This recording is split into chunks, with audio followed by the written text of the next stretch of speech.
Mkuu wa Mkoa wa Kusini Pemba Mheshimiwa Rashid Hadid Rashid amewataka maafisa utumishi kuhakikisha wanaangalia kwa karibu maslahi ya watendaji wa chini ili kukuza wajibikaji katika taasisi zao. Mkuu wa mkoa ametoa wito huo wakati akizungumza na maafisa utumishi katika Mkoa wa Kusini Pemba huko katika ukumbi wa Baraza la Manispaa mjini Chake Chake, ambapo amesema maafisa utumishi wanapaswa kuziangalia stahiki za watendaji wa chini kwa lengo la kukuza ufanisi na wajibikaji, huku akiwaomba kuendelea kuiunga mkono serikali ya awamu ya 8 inayoongozwa na Dr. Hussein Ali Mwinyi. Kuna haki za wafanyakazi. Wafanyakazi wengi mnakuwa hawapati haki zao na kimsingi.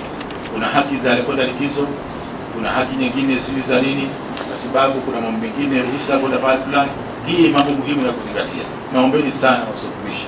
Hili kero ambalo lipo kwa wafanyakazi sasa hivi.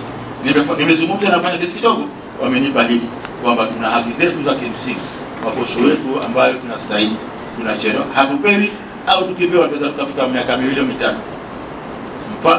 Mfano wa tamani sifa hii, kuna watu wanadai toka 2022 mpaka leo tunaposha likizo au overtime hawapi. Sasa naombeni sana maafisa watumishi, kagaini mwalipe haki zao hawa vijana wetu ambao wanafanya kazi za ziada. Tusiwanyime haki zao. Tukiwanyima ni dhulma, tutakwenda jibu kwamba tuwatendei haki. Kaeni na maafisa wadhamini, mwambie OC tumepata hizi, tupangeni namna kuwapunguza wafanyakazi. Angalieni fursa kwanza pale ofisini penu ili pende vizuri wale wafanyakazi wale ndani. Mwalipe angalau wapate chochote. Mtu akudai 500, mpe 200 kwanza kwa mwezi huo, 1.5, nyingine baadaye. Naye mkuu wa wilaya Chake Chake mgeni Khatibu Yahya amesema hatua hiyo itasaidia katika kuongeza ushirikiano, huku akiwataka kujiandaa kupokea mwenge wa uhuru unaotarajiwa kuwasili kisiwani humo mwishoni mwa mwezi huu. Katika mkoa wetu huu wa Kusini Pemba, tarehe 24, tarehe 25 tutakuwa na ukimbizaji wa mwenge wa uhuru. Tutaupokea mwenge wa uhuru tarehe 24 kwenye viwanja vyetu vya ndege.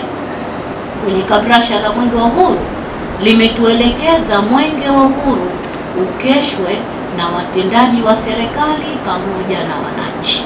Kwa upande wao, maafisa hao wamehakikishia serikali ya mkoa huo watafuata maelekezo ya viongozi wao kwa kuiangalia maslahi ya watumishi pamoja na kuendelea kuiunga mkono serikali iliyopo madarakani. Sababu juhudi za Mheshimiwa Rais tunaziona sote. Tunachohitajika sasa ni kuendelea kumuunga mkono kwa ajili ya kuitafuta awamu nyingine ya pili. Katika uongozi wake Dr. Hussein kwa mwaka huu au katika kipindi chake ametuwekea alama ambayo yani hauwezi kumithilika katika hizo awamu nyingine zote zilizopita. Kiukweli tunamshukuru, na Wizara ya Afya tunampongeza kwa hali zote ambazo ametufanyia.